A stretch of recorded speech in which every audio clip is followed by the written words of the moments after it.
આવ્યો, પણ 4 મહિના થયા છતાં કોન્ટ્રાક્ટર દ્વારા સાઇટો માટે કામ ન કરવામાં આવતા સ્થાનિક લોકોમાં રોષ ભરાયો અને કોન્ટ્રાક્ટર દ્વારા કેમ પૂરું કામ કરવામાં આવ્યું નથી તે પણ તપાસ કરવાની જરૂર છે. આ કોન્ટ્રાક્ટર દ્વારા કઈ કઈ જગ્યા અધૂરા કામ કર્યા છે તે પણ એક તપાસનો વિષય છે. કાંકરેજ તાલુકાના મુખ્ય મથક સિયોરી હાઈવેથી રામાપીર મંદિર સુધી રોડ બનાવવામાં આવ્યો છે, પણ 4 મહિના થયા હજુ સુધી સાઇટોમાં માટી કામ ના કરતા કોન્ટ્રાક્ટરની બેદરકારી આવી સામે. સ્થાનિક લોકો અને વાહન ચાલકોને અવરજવરમાં ખૂબ મુશ્કેલી પડી રહી છે. વાહન નીચે ઉતરી જવાથી અકસ્માતનો ભય રહે છે. સાઇટો વાહન નીચે ઉતરવાના કારણે ઘસારાથી રોડની સાઇડો તૂટે છે. આગામી ચોમાસું હોવાથી વધુ સાઇટો તૂટવાની સંભાવના દેખાઈ રહી છે.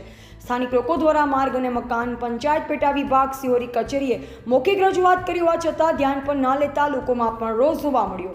મીડિયામાં જણાવ્યું હતું, જલ્દી નાયબ કાર્યપાલક અધિકારી ધ્યાને લઈ કોન્ટ્રાક્ટર જોડે સાઇડો પુરાવે. આગામી ચોમાસું હોવાથી રોડ તૂટવાની સંભાવના જોવાઈ રહી છે અને જલ્દી ધ્યાને લઈ સાઇટો ન પુરાય તો આગામી જોવું. અહેવાલ જયંતિભાઈ ઠક્કર, સિયોરી, કાંકરેજ.